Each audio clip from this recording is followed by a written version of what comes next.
Okay. Don't worry, we screen can still keep that designation. It actually happens to everybody. sharing. Yeah, Okay, well, lovely. sorry about that, but anyhow, this is community engagement. 10 points for anybody who gets the reference on the screen. That's Rush City. Yeah, and what, yeah, you got it. And what's the most popular, what's the lead track? In the high school halls, in the shopping. Yeah, It's from Rush. yeah, It's an album cover. yeah. Wow. Conform, be cast out. Yeah, it's called Subdivisions. Yeah. Yeah, it was a big, It's in college. yeah, so I it's, think I remember it. I got it on YouTube. I'm not going to try to attempt to, well, I did attempt to do a Getty Lee and it was pretty awful, but then again, if you've ever heard Getty Lee, it's, yeah, and. But let's go back over here. All right, so. We have a lead singer. Like you look, Rush is your band. Oh, okay.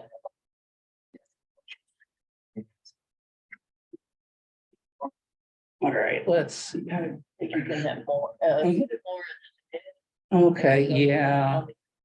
Okay, at the end, more and I'm trying Hide to the video. hide video panel. Hide meeting, let's see, wait. Down, why am I You got it. floating? There we go. Okay, really, I'm not this bad normally, so. But what it is, it's like talking about community engagement and. Okay, so community. Selling. Yeah, well, this isn't community engagement. This is kind of actually used Midjourney and AI and typed in, okay, boring public meeting at an American town hall, and this came up. So the AI automatically generated this. I had to do a little bit of quick editing because, It's custom generated? yeah, AI generated this image, Which chat? Midjourney. Journey? Mhm. I've used ChatGPT quite a lot. Yeah, so. Yeah, you can generate, I had to actually do something with this woman's hair here because it really, she got fingers up here and it looks a little wrong. It's amazing what you can do with this. And none of those people exist. This is the time we should, Yeah. just make sure folks know that we and Yeah. I, subdivision code. No, Right. no, yeah. Yeah, Close that. yeah, I'm writing the subdivision code with the help of CJ and all the town staff, so. Midjourney, Mid-journey. yeah. No, it's not really an app, but it's a website, Oh, yeah. so. But this is public outreach. This is what we've kind of done in the past, and it's, you have your meeting at town hall and you've got your slideshow and. PowerPoint doesn't work, and you might have a very limited audience there, and it's the same 20 people who attend all your stuff over and over. Is this the same AI? And no, these are actually, pictures I stole off the internet. Oh, okay. Yeah, Okay. so, because really, we're only seeing this once, so don't really have to worry about copyright, hopefully.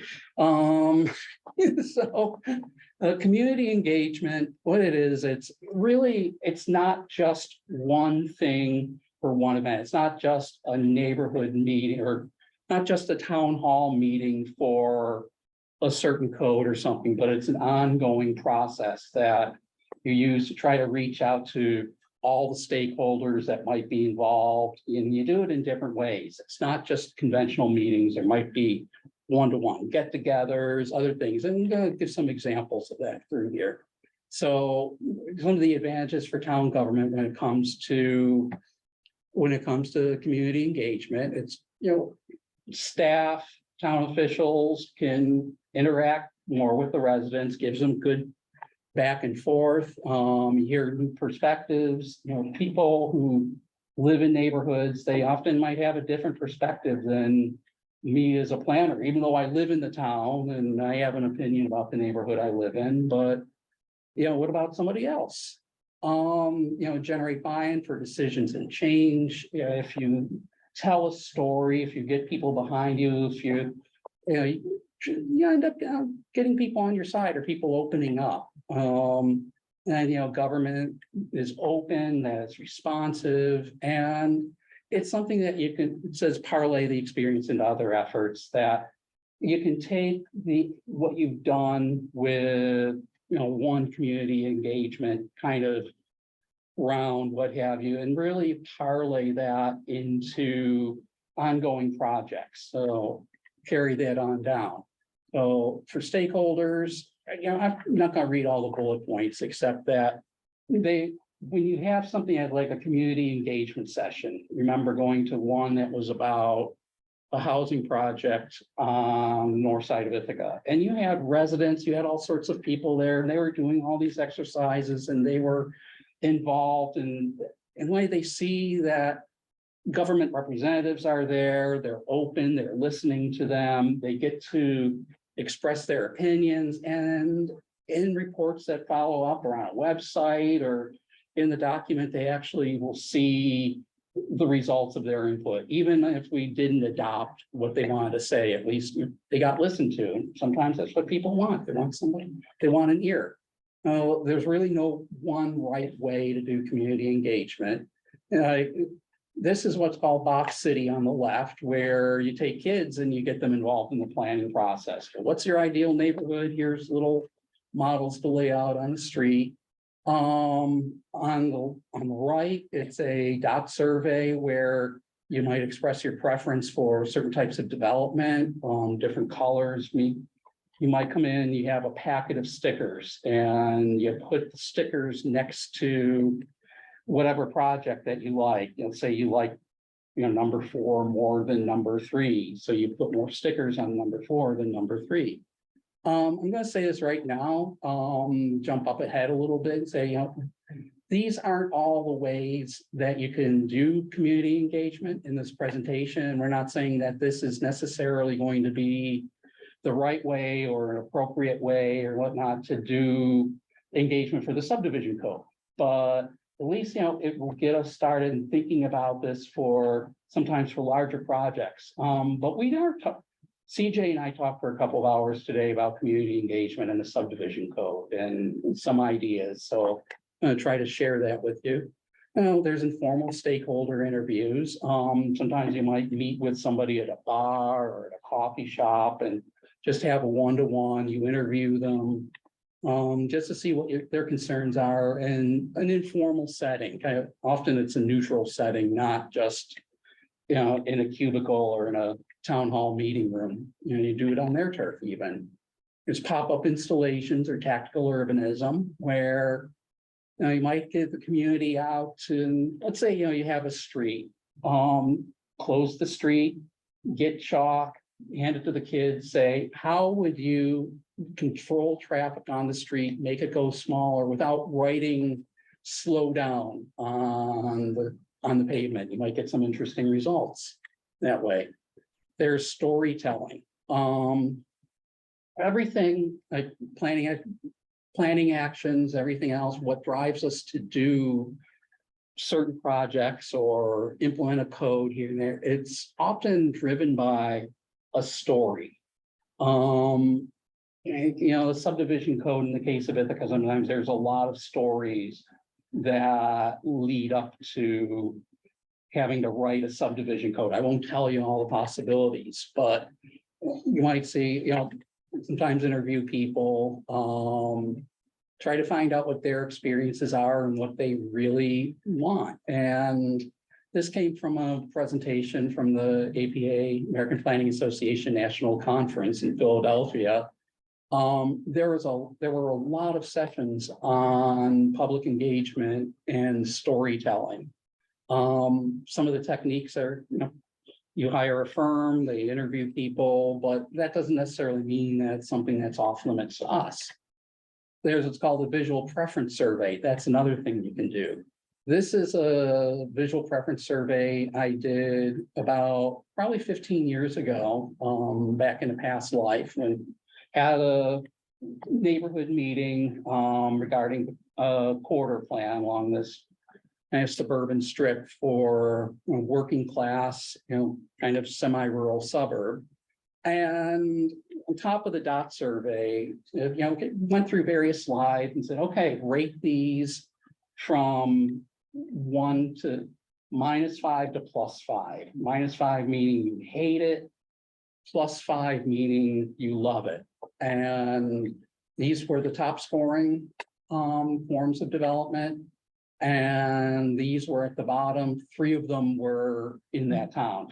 So, oh, it's one thing I need to do to, also sell the community on, let's say, stricter design regulations. It's like, well, we've got the numbers that say that you don't like this. And there's also, presence at community events, like, Ithaca Festival or neighborhood fairs. Sometimes, you set up a booth, like ask the planner, or for a certain project, talk about it with people one-on-one. There's also branding, internet, social media.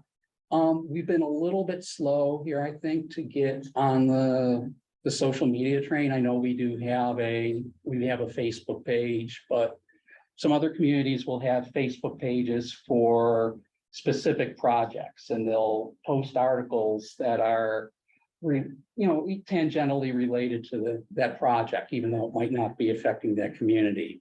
They might brand a project, give it a logo, give it a name, like that. So, and this is one of my favorites, is like a story map or a map tour. And I think if you've ever looked at the New York Times and you see some articles and you scroll through them, and there's maps that change and images that change and things maps that overlay on top of each other. This is what's called a story map, and people, it's like regular planners in a, smaller community like Ithaca, we can do that now too. It doesn't take a lot of programming skill to do that. Likewise, you can have a map tour, as if in the case of a subdivision code, we can, instead of saying, here's a driving tour, go out to Rochester and Buffalo and check these places out. We can actually do it online. There's like a map tour, Palm Springs, to give you an example. And that's mainly it. We were supposed to talk, one slide that I didn't put in here because really didn't have the time to do it, were some ideas that we were thinking about for, public engagement, community engagement for the subdivision code. Many of the examples I just gave were for much bigger projects, like a zoning code rewrite, comprehensive plan rewrite. So you have to figure out, what we put into this, that it's not necessarily that it's not going to be overkill for something like a subdivision code. But really, that's something that I want to try to discuss with you today, get your input and everything else. So that's mainly it. Yeah. Guidance. Yeah. Thank you. Thank you. So, just wanted to also call out here the, getting started packet, and, just to point out, the one I think is one of the key pieces is just really trying to understand what you all as our steering committee see as appropriate or accurate level of engagement as foundational for how we proceed. I was talking with Marty a bit before we came in tonight, and just explaining that it can sometimes be hard for, us folks who are, in it all the time, to necessarily be able to step back and understand the public and the community's level of interest in a project. And also what are appropriate ways that we can, or different tools to reach out to people. So that's why we're hoping to start with you today, not necessarily to make any decision on this, but just to get some guidance from you on different tools to engage folks with the project.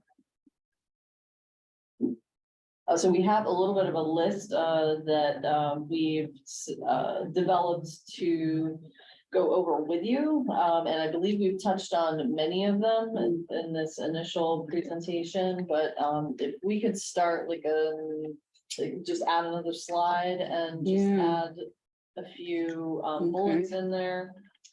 All right, let me Okay, screen sharing, let me go back to. Great, let's go to, okay, add. And let me go to a new slide, let me just take it down here. And, Simple. We spoke about a project website. We see that kind of as the minimum standard for engagement for a number of reasons. One of them, we'll be able to share the technical reports that have been prepared. We'll be able to share the drafts. If you like the story map idea and would like us to develop that further, that's a place where we can put a link to it or actually embed the story map within the website.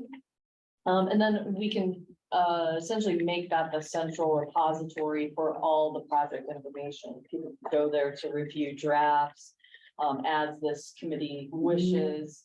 And that can essentially be our hub for the project. The other ideas we're thinking of and wanted to run by you were, I've had some success with this in the past with kind of an online office hours, kind of like a drop into the director kind of thing, where just kind of keep a Zoom link open for a few hours and have people stop in and ask questions via Zoom, and then also have a time where people could come by in person as well.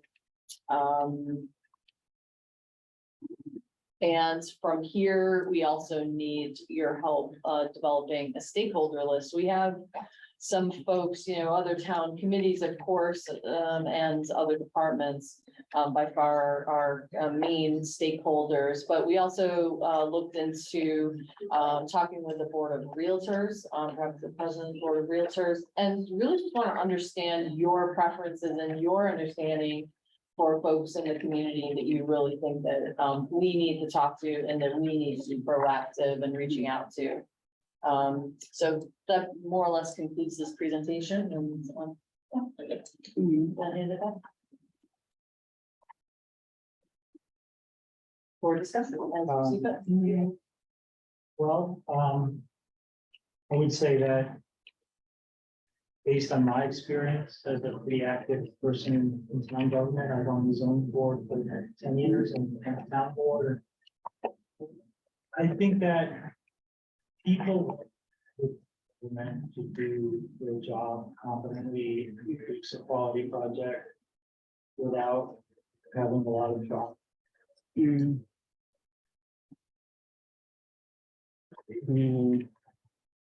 Although some things are going to be controversial, there's always going to be people who have strong opinions, but one thing that we've noticed over the years, I'm sure everybody who works in government, is that the satisfied majority don't come to meetings. And the minority who have concerns will come to meetings. And I think that's important. It's an important feedback loop. But I do think in general, the public wants the government to just do its job.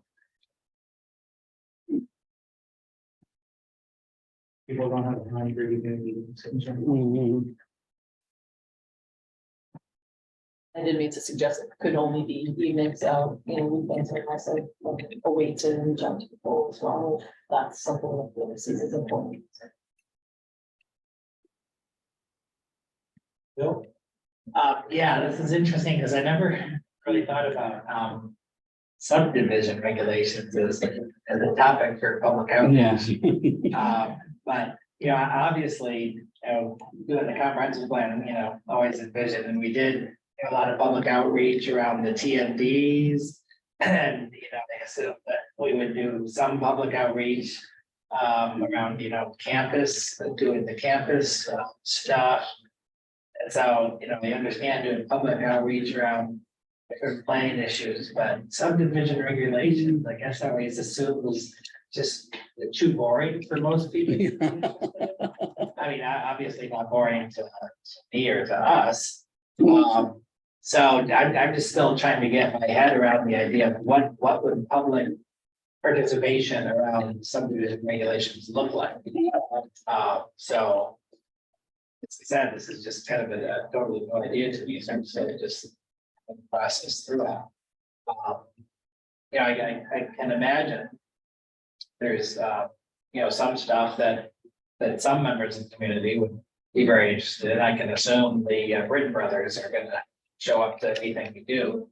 And other people who have, real interests in these types of issues that, obviously will show up and give some public, outreach, but I'm assuming kind of like Rob, that most people are not gonna take the time or even pay attention or care about what we're doing here. So I guess, we are trying to form a public engagement plan, just keeping that in mind. And not expecting to do some, public meeting where we're gonna have lots of people come in to give us lots of ideas, because I think that would actually. So I'm brainstorming and Christian. Yeah, I was thinking about that, like. Very good. I was gonna say that I agree with that as well, that a lot of people could approach it with, how does it affect me? And it really, because I think in your presentation, you indicated that it's not anticipated that existing Mhm. subdivisions would really be affected by the new subdivision that are triggered for and non-existing small communities. And so, yeah, really, there's no help. And it's other than people who are visionaries about what towns will be in the future. You both there. Eva? Well, I think there's nothing like a concrete example of something that does happen. Yes, an example of this, what we're talking about. And I could imagine that people who live in a certain part of town, that they think of as their own, that are facing a development that looks at other large parcel next to it.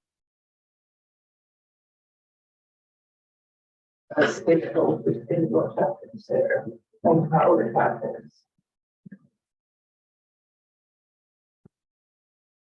My backyard kind of feeling. The common people.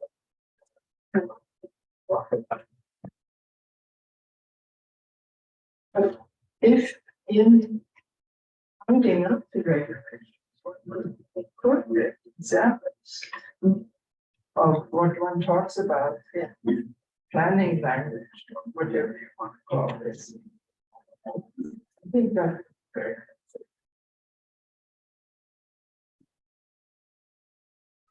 We'll need a here.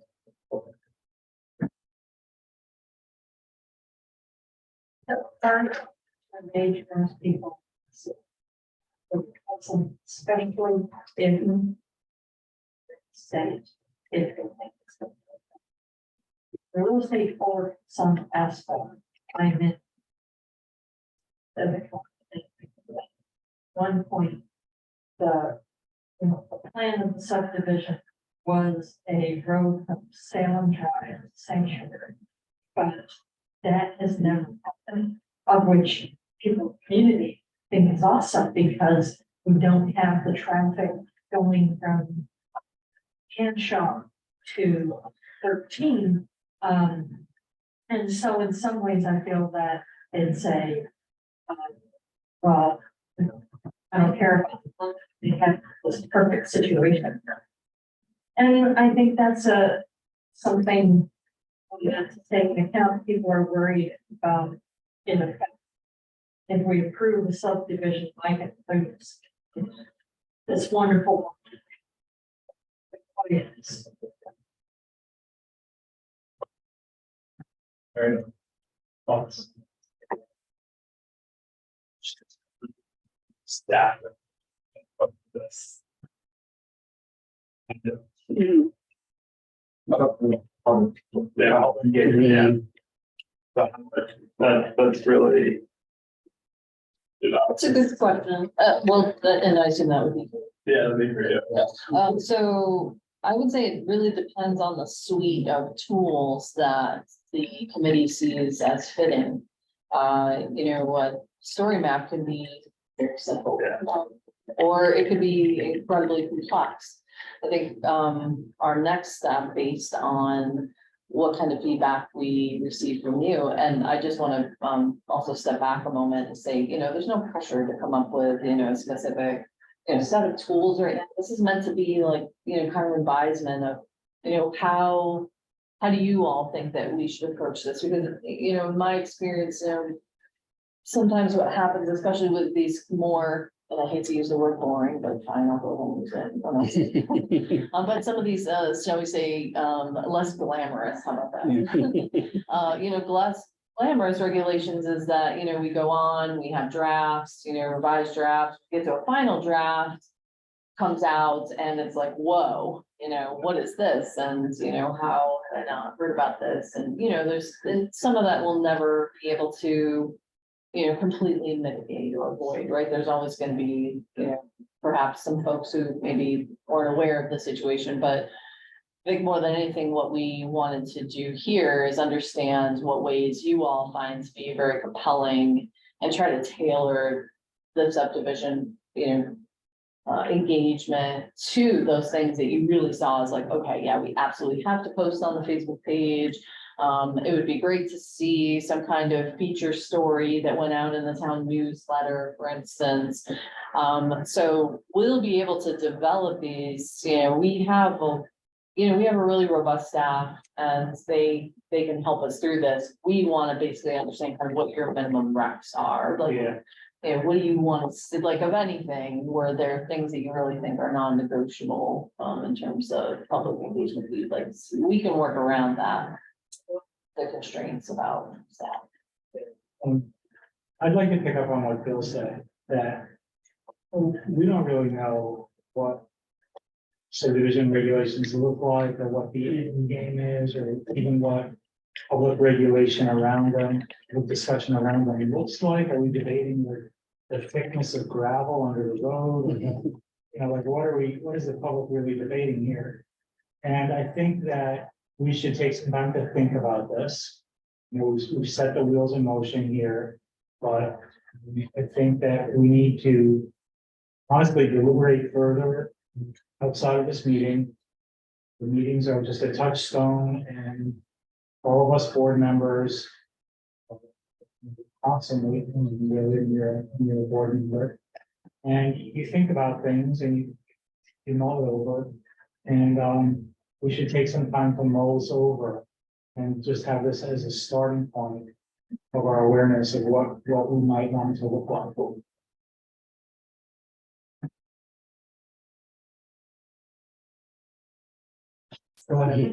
So what would like ideal engagement look like? Because our town of Ithaca YouTube channel has been up for 5 years, 4 years. And we have 118 subscribers. Yeah, we had 118.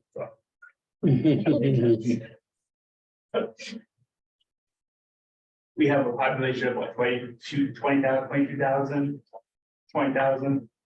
So we're not even at a percentile of engagement with the YouTube channel, which is fairly easy to drive. So if we get 3 people engaged, is that a success? What is that? It was my understanding that when people watch on YouTube, it's anonymous, that we don't know who's on it, who's not. Well, I don't know people, but if you get subscribed, Oh, just subscribe, yes. Okay, Like subscribe. so we don't even know if they're folks who are watching, or 100. marketing people from somewhere else, or Like, good videos that have like big views. Okay. And that's probably a lot of it's me. That, yeah. Exactly. So, what's the success criteria of get? You asked a marvelous question. So, and in fact, let me make a note to send this to you all, because actually, of all organizations, I think one of the nicest guides I've seen on best practices and citizen engagement actually comes from OpenGov of all organizations, which we have a guest here. They kind of like this chart here, we see this kind of adapted from pt2. They're an organization that focuses on public engagement and kind of how you go across the spectrum of it, right? Like, at what point, or this is really project specific, but I think what I'm trying to say is that OpenGov does a really nice job of articulating the gradient between passive, reactive, and then proactive public engagement. And they see, passive engagement is essentially as, there's no metrics. We just kind of like, we put stuff out there.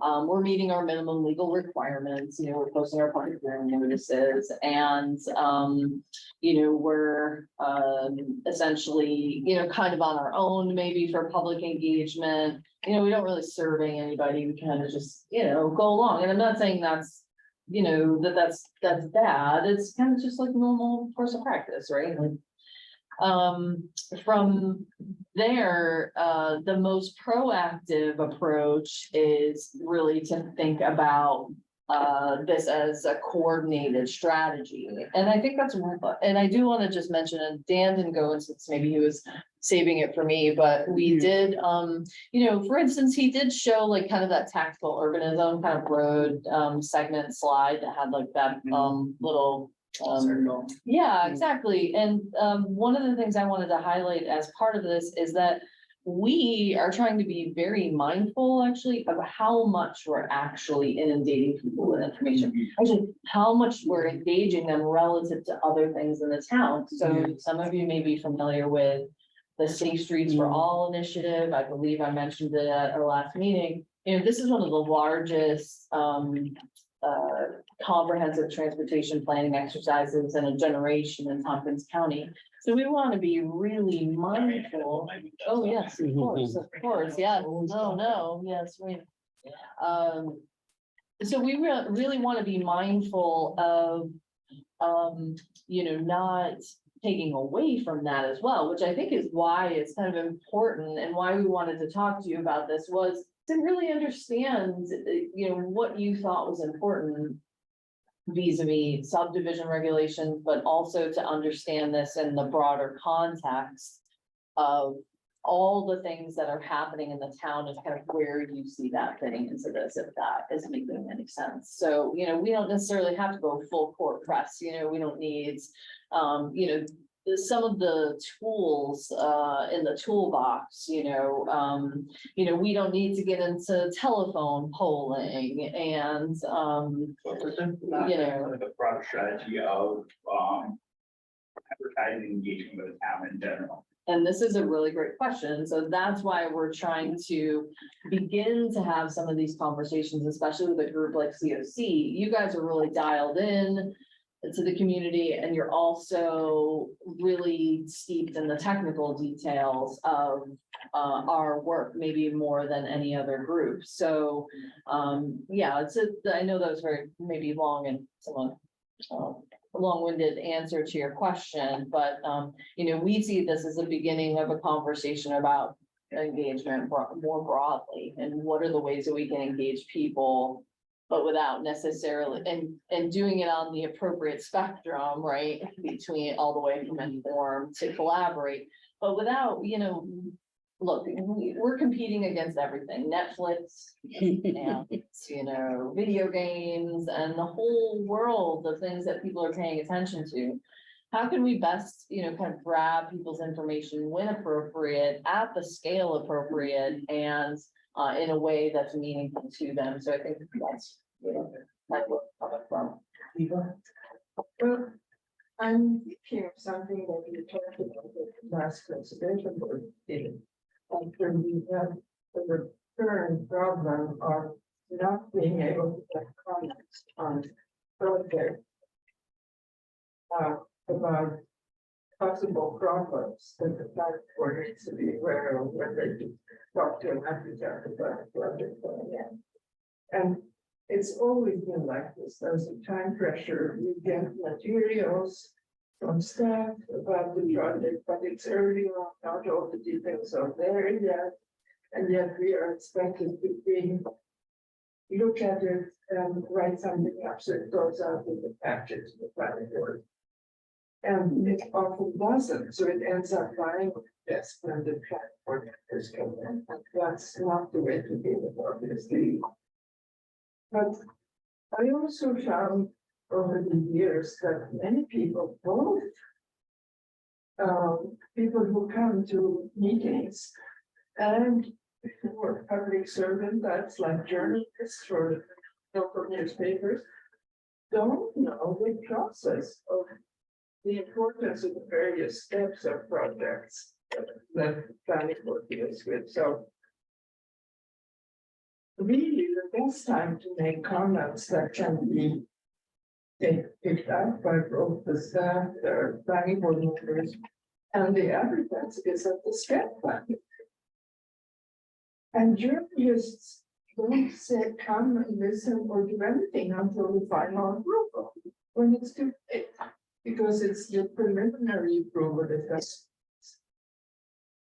set in stone. And it's only after there's a major change in the plan between preliminary approval and final approval that you can have any change after. That the comments from the public have an effect. And you know, I met more than one journalist who didn't know that. So I think it's very important to get out information to people who write it, inform the public in that way, whether it's social media, whatever, or the written media. Hey, so people know if they have opinions, when to go on and talk about it, or when to write about it. There. So I do think it's important for the public to be able to express their opinion in a timely, relevant. And considering the scope of this issue, what if there were a number of bullet points that anticipated as the decision points that would be distinguish the new regulation from existing. And before we get as fully wordsmithed and worked out that the stakeholders in the town, and all realtors and media, whoever, just made aware these are the issues that we're going to grappling with it, and we'll set up a date like we had for the telecommunications where people could accept feedback. And we've done that a number of things over years. And but that would require some. It strikes me that you've already done it. And you already gave a presentation about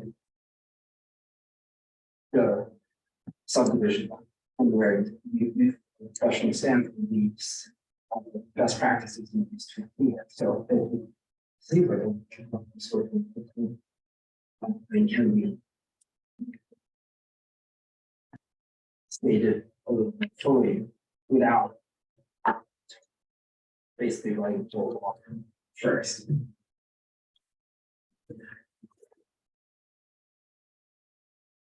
Yeah, there are, basic, there are best practices that the staff of professional planners is aware of. There are civic directives like the, Complete Streets or Pedestrian Safety Initiative.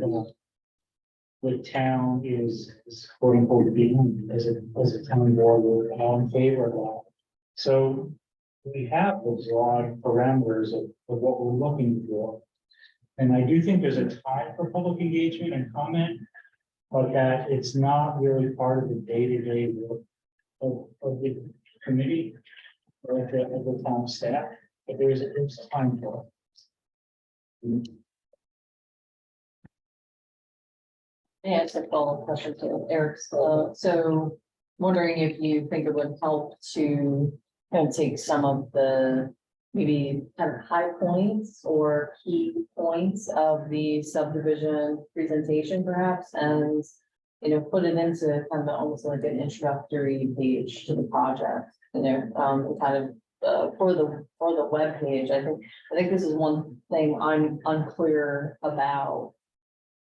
You know, being somebody who's just on the computer all the time, like, I think I'm way too reliant on this, and I don't want to leave people out who necessarily are totally plugged in, and I think that's why we want to understand like the different, you know, kind of multiple deliverables, I suppose, like, can we take Dan's, you know, fun subdivision presentations, take some of the high points from them, some of the graphics, you know, and make that into almost like a feature story that we could include in the newsletter, but do we want to go beyond that? Like, I have some trepidation about writing something like that to submit to, say, an op-ed or news article, because my fear is that we may kind of, you know, and this sounds really, I don't know, political, but like kind of almost lose the narrative to it, you know, that we could end up in a situation where it either seems like a press release and doesn't get published, or, you know, we end up,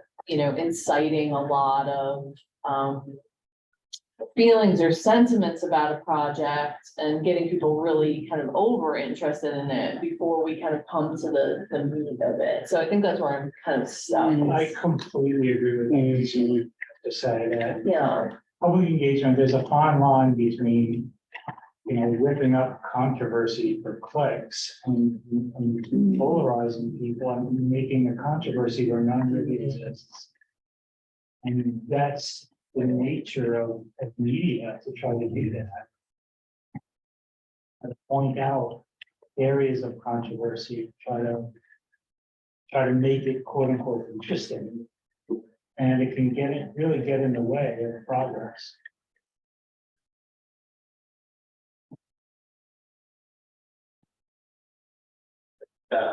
Overall engagement with just the specific question would be beneficial. You drive clicks to the town website, have a fly over, hey, we want something.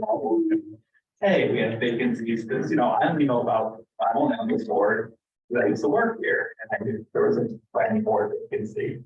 But how is anybody supposed to know that there's a vacancy in a board?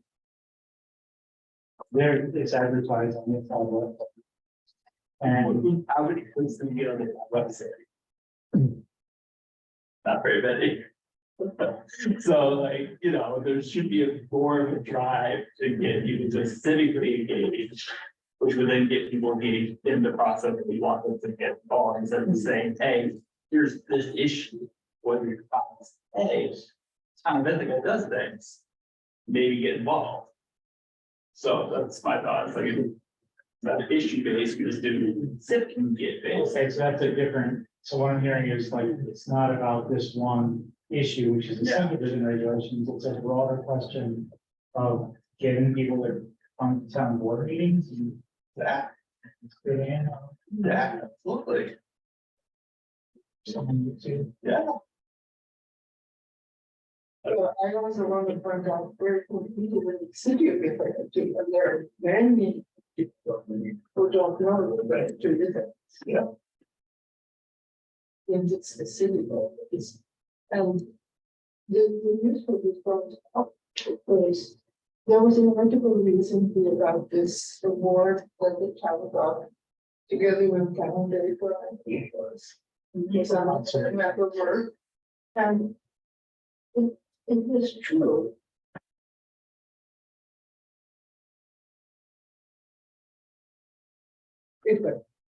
I think that maybe even sense the city like this. It's confusing for people. The other thing I wanted to say about that now is the.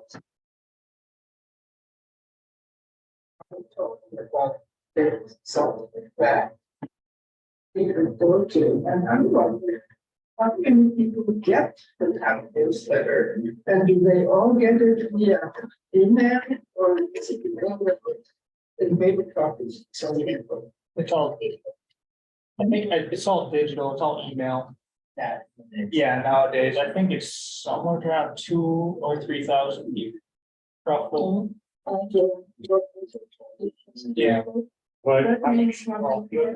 households, 20,000 people, but maybe 10,000 households. But still, that's everybody. No, So it's maybe such a good way to spread. To. Newspaper. Yeah, I mean, these are issues much bigger than code ordinances. I mean, they are issues that, town board and town staff have talked about in throughout the 16 years I've been, we went from the paper, newsletter, application. Way back when it went to digital, and some people are still getting paper. We got lots of email addresses from Bolt Point, which has big, as everybody's a customer of Bolt Point.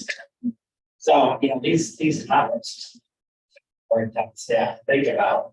But in terms of the subdivision regulations and COCs that we need, what type of public engagement we do with that.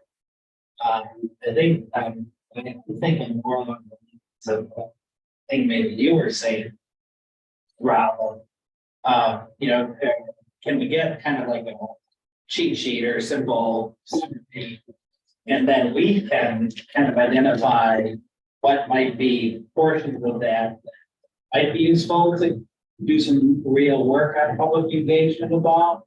But when I think about it, and I'll have to reread what Danny presented to us last month. Basically, to me, subdivision regulations deal with the physical or design standards they talk about, and so I'm assuming it's things like in a medium density residential zone, you need this much foot of frontage on your lot. You're subdividing lots, you have to have this much feet of frontage. And so that type of thing, that's gonna be really. I'm assuming we're grandfathering in all the existing lots. So if we, somehow decided in a medium density residential, we want more density, so we're gonna make the frontage smaller. It's not gonna affect any existing neighborhoods like the east. It's just gonna be affecting, some big lots on West Hill that might someday be subdivided and will be subject to new subdivision regulations. But I don't know that that sort of thing is gonna be really controversial, so I'd like to try and see a list. Of what are the primary things we're thinking about changing subdivision regulations? So that we can analyze them and say, oh, well, this might be of interest to a lot of people. This might be controversial to some people in order to plan public engagement. So I don't know if that's what we are thinking about doing, is that we creating something simpler or summary and put on the website.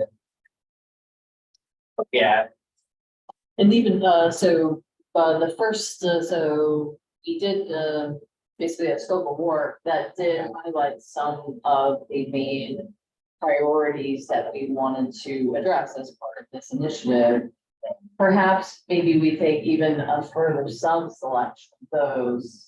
And are you thinking the ones that we believe are likely to be the most influential or most of interest? Right, exactly, okay. And perhaps have some graphics and some blurbs about what the anticipated changes could. So. Yeah.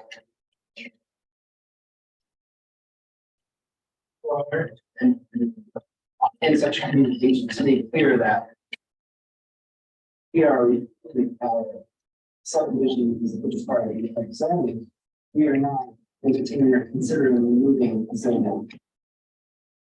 In our neighborhood, as you drive through town and many want say zoning was control, zoning, then it's a small signs that say responsible zoning is good.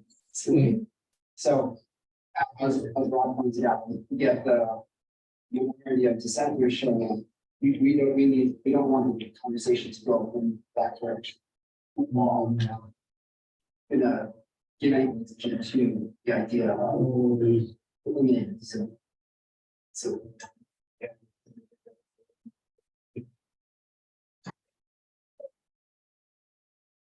Where does this leave? I think we want to make a list of things that might be appropriate for public comment.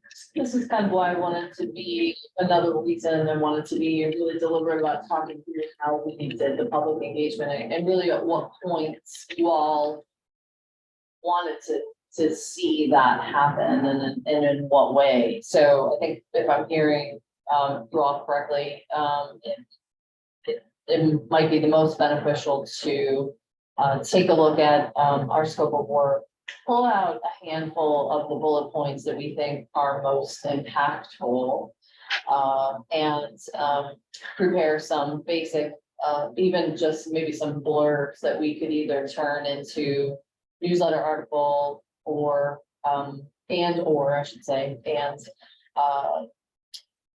article on the website, on the project's website as well, and perhaps disseminate in other places. We can at least do that, and then what I'd like to bring for next time is essentially just a very short brief, kind of written back type deal where we can talk about the tools that we intend to apply to this and a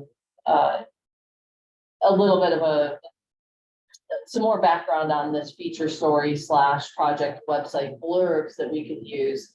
And then the other things that we're suggesting, listing a technical information contact for the project.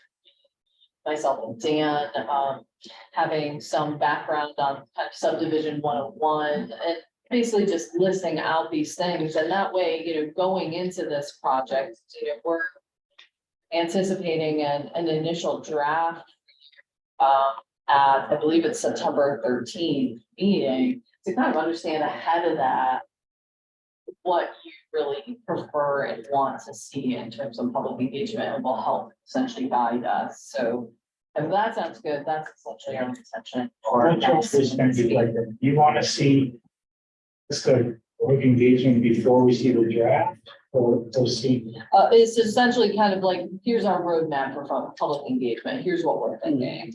Yes, before you see a draft of any language. Yes, that's right. At the next meeting. Okay. What about the alternative where we sketch out so the public at least has something to comment? Like right now, if we ask the public for opinions on subdivision regulations, it's open, it's too open. People could say like, oh, we want, I don't know, like community pool, we want this subdivision, like, who knows? But I think maybe what CJ is saying is, doing this before we get a draft, which in my mind is, something in code language form that Susan Rock works on. But that before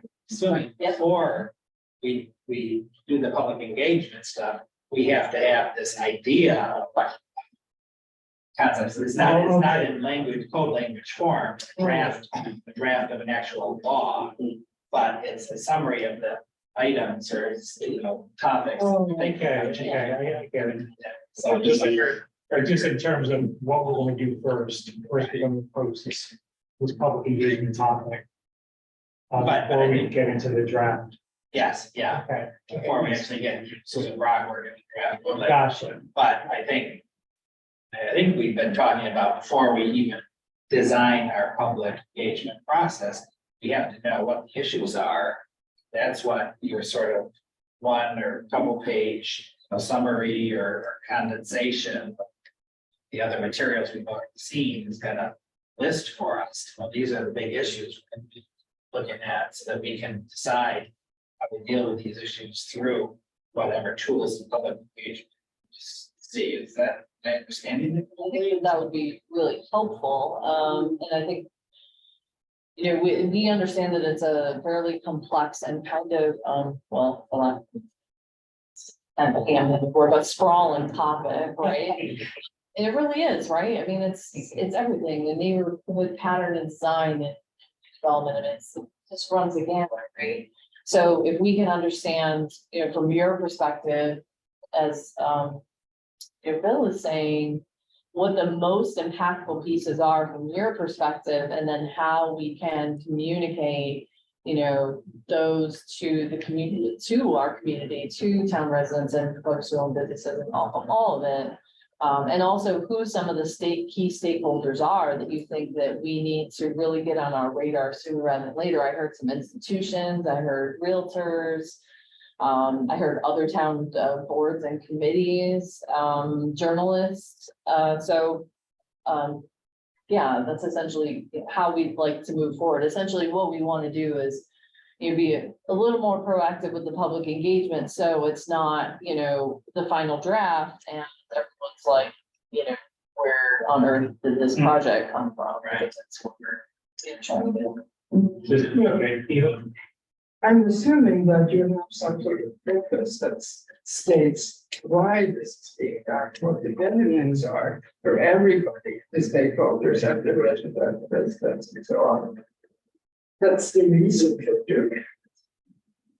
With the whatever additional information that you pass it out. Yeah, and I think we Because get that helps people understand. So, exactly, and I think that's where I'm kind of, you know, scope of work is a really formal document, so it's technical memo, right? We're trying to take really, what are the salient pieces from those documents? And how can we make it at least interesting and informative to folks, but without being like too much, you know what I'm saying? Like, yeah, I just feel like, I don't know if you're all experiencing this, but like the pace of communication and information is just, it's staggering sometimes, right? So how can we connect with people and make it interesting and say, you know, with good conscience, like, I think that's one thing that's really important to me is like, that I made a good effort to make the information accessible to just, you know, folks, you know, just interested. So that's kind of where I'm coming from. Yeah, that makes sense. We need to be accessible, but I think there's a conundrum here where, like, we're looking at stakeholders for things that haven't happened yet. And there are going to be those who say that any regulations are gonna hamper development. And they're gonna be like, well, we're the builders, and if you want housing, you have to let us build as cheaply as possible, otherwise nothing's gonna happen. And the people who are gonna be impacted by poor infrastructure are not around, because they don't live there yet, and they're not aware. And to those people, I would say that regulation doesn't kill development. Development is driven by demand. The city of Ithaca is extremely heavily regulated. And development is booming because there's a demand, despite the very, very heavy regulation. So I think we have to keep in mind when we're requesting comment, you know, who's going to be got their finger on the keyboard to start ranting. I'm finding before making you. And am I hearing from you perhaps a suggestion of some kind of FAQs? Like, is it going to be difficult for me to do this kind of project on my property, or or am I hearing those kind of questions, or is that going to come It will later? speak for itself when the regulations are published. People, I mean, I think most citizens are going to want high quality neighborhoods with walkable streets. Like, who would be opposed to that? You know, we had FAQs with the new neighborhood code. I would have probably written more if I could have, but. And then there would be people opposed to sidewalks. It's a waste of money. It's paved surface. Nobody walks anyway. Like the whole, you know, you're going to get all spectrums of opinion, but which ones? Well, all opinions are valid, but which ones are going to govern? But, yeah, I mean, in some ways, we've already dealt with some of those issues through our comprehensive plan, because, 2014, we talked about, part of the main thing the town wants to do is walkable neighborhoods. So, that's part of our comprehensive plan, so in some ways, these, subdivision regulations we're talking about are to implement what we've already spent a lot of time talking about. This is what we want in this.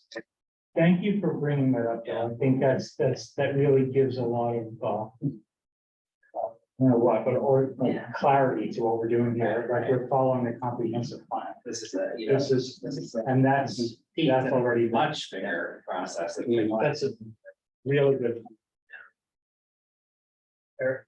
And letting those contrary opinions to what might end up happening is fine. It's, it's better that they feel that they got out what their position is than for it to feel suppressed or even or so.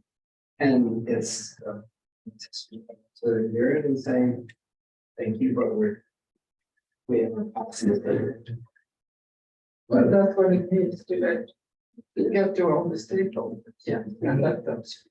And that's a key part of community engagement is just, even if you don't implement or incorporate all the ideas, often people just want to be heard. Yeah.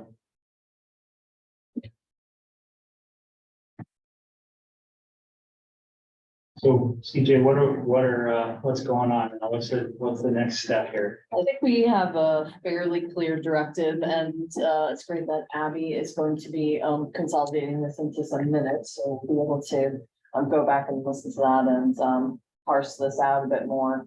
I think more than anything, I just want to reiterate that we want this to be in a really accessible language. We want this to be in a accessible, tenor of communication. And so next up, what we'll bring to you is the most impactful, what we believe will be the most impactful items pulled from the scope of work, pulled from the technical memo, and then some tools by which we can communicate those messages in different platforms. I think that's what I've heard from this committee this evening. So we'll prepare that for you and have that for your review at the August meeting.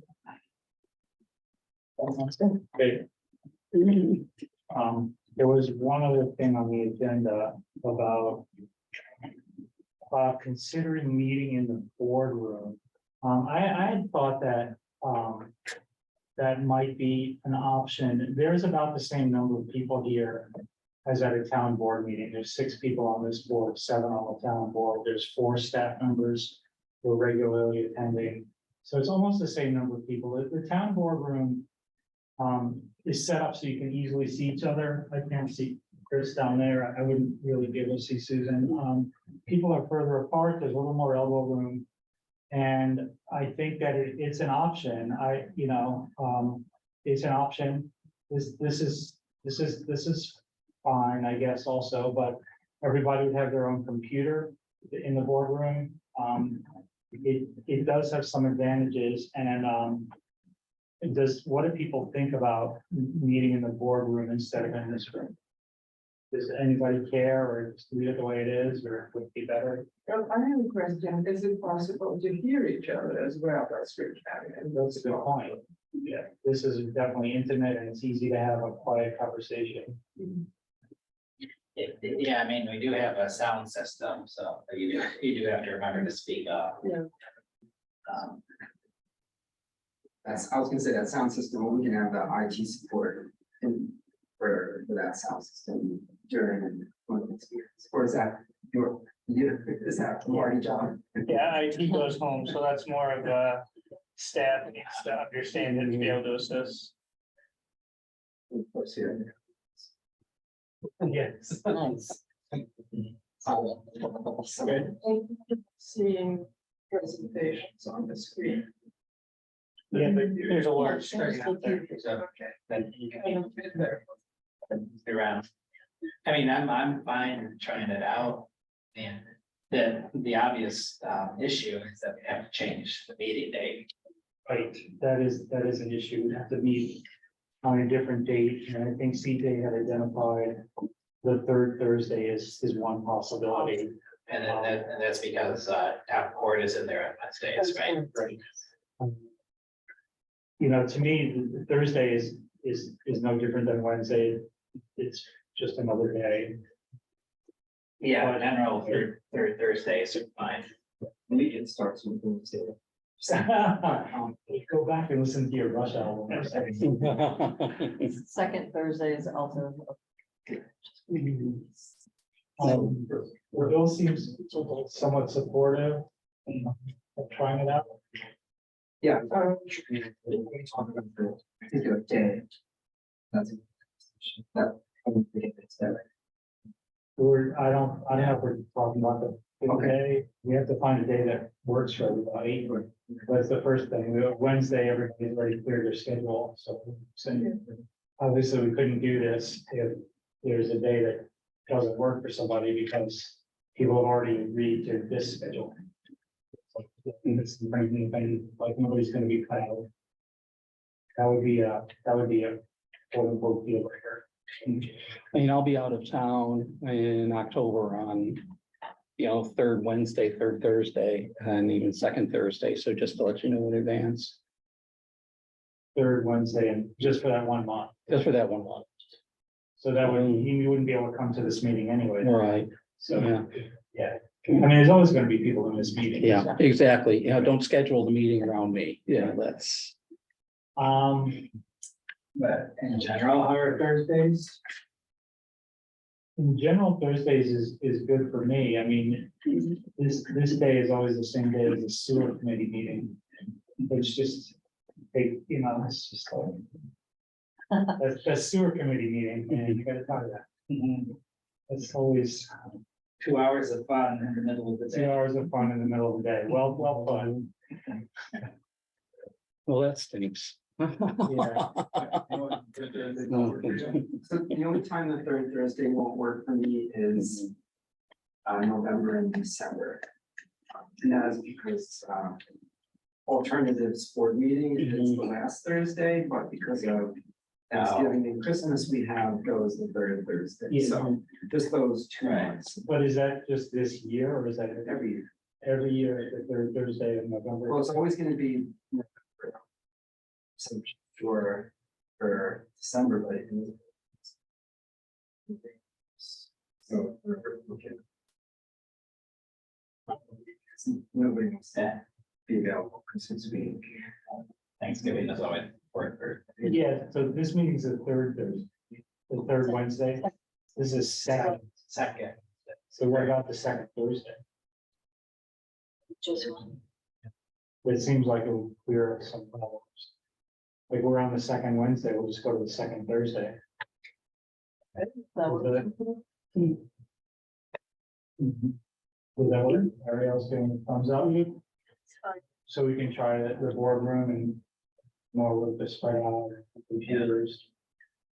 It definitely is better for the public if they come in. It's more professional. I think Eva's point is well taken that there's nobody ever has to say speak up in this room, but in the boardroom, people say speak up because they're worried that the mics aren't picking it up or something. Does the boardroom have like an amplifier that amplifies what people say and feeds it back? Okay. Yeah, That sometimes I think that almost makes it harder to hear than if people are just talking. We have to have it for the Zoom video, for the hype room, so you have to talk into the microphones. But not in this room. In this room, the microphone is the owl, so that's why you don't have that here. Could we get owls for the boardroom? Because It won't work because of the tall ceilings, so we've tried numerous types of activities. oh, is that right? Yes.